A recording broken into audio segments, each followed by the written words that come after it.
बिल्कुल राजीव, लगातार हम उस इलाके की बात कर रहे हैं जहां पर यह हादसा हुआ है।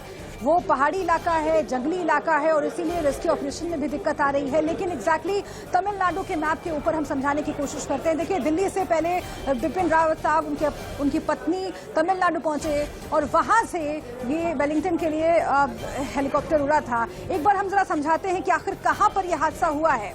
ये देखिए, यहां से ये हेलीकॉप्टर उड़ा था, सुलूर एयरबेस, ये आप देख रहे हैं। ठीक इसी जगह से ये हेलीकॉप्टर उड़ा था। यहां से उड़ान भरने के बाद इसे पहुंचना कहां था, ये भी देखिए आप। इस मैप पे हम जरा समझाने की कोशिश कर रहे हैं। यहां से उड़ान भर के इस हेलीकॉप्टर को यहां पर पहुंचना था, जो ये आप इलाका देख रहे हैं, कुन्नूर का ये इलाका, और ठीक यहीं पर यह हादसा हुआ है। और जो जानकारी हमने पहले भी दर्शकों को दी है कि लैंडिंग से सिर्फ 10 किलोमीटर दूर यह हेलीकॉप्टर था जिस वक्त यह हादसा हुआ है। विडंबना कही जाएगी, बहुत ही दर्दनाक, बहुत ही दुखद ये बात कि लैंडिंग से सिर्फ 10 किलोमीटर दूर जब ये हेलीकॉप्टर था उस वक्त ये हादसा हुआ है। और जैसा कि हम दर्शकों को बता रहे हैं कि पूरे एहतियात के, पूरे प्रोटोकॉल के साथ लैंडिंग होती है, उसके बावजूद आखिर मौसम की वजह से या टेक्निकल फॉल्ट की वजह से आखिर क्यों ये हादसा हुआ, ये समझना होगा।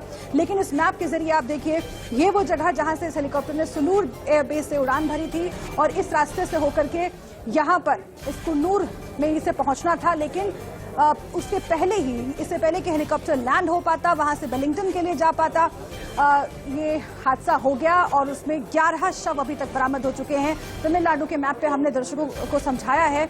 लेकिन इस पूरे इलाके के बारे में भी हम राजीव लगातार बता ही रहे हैं लोगों को कि घने जंगल वाला इलाका है, ऊंची ऊंची पहाड़ियां हैं और इसीलिए रेस्क्यू ऑपरेशन में भी दिक्कत आ रही है। यहाँ तक कि जो बॉडीज मिली उन्हें नीचे उतारने में भी पहाड़ियां होने की वजह से काफी दिक्कत आई। इसीलिए जो स्थानीय लोग हैं उन्हें भी वहां पर पहुंचने में देरी हुई। हालांकि जब धुएं का गुबार उठा, बताया जा रहा है कि यह हादसा इतना भयानक, इतना भीषण था कि आग लग गई और चारों तरफ कई पेड़ गिर गए। लेकिन उसके बावजूद जब धुएं का गुबार उड़ा तो स्थानीय लोगों को भी इस बात की मालूमात हुई और वहां पर पहुंचे स्थानीय लोग। ये बताया जा रहा है रोहित के स्थानीय लोग जो हैं उन्होंने बड़ी संख्या में वहां पहुंचकर रेस्क्यू ऑपरेशन में मदद की। पाइप से पानी बाकायदा ले जाकर आग बुझाने की पहले कोशिश की गई ताकि चूंकि 14 लोग इसमें सवार थे, इसलिए ज्यादा से ज्यादा लोगों को बचाया जा सके। लेकिन अब तक आपको मालूम ही है, दर्शकों को हम बता चुके हैं कि 11 शव बरामद हो चुके हैं।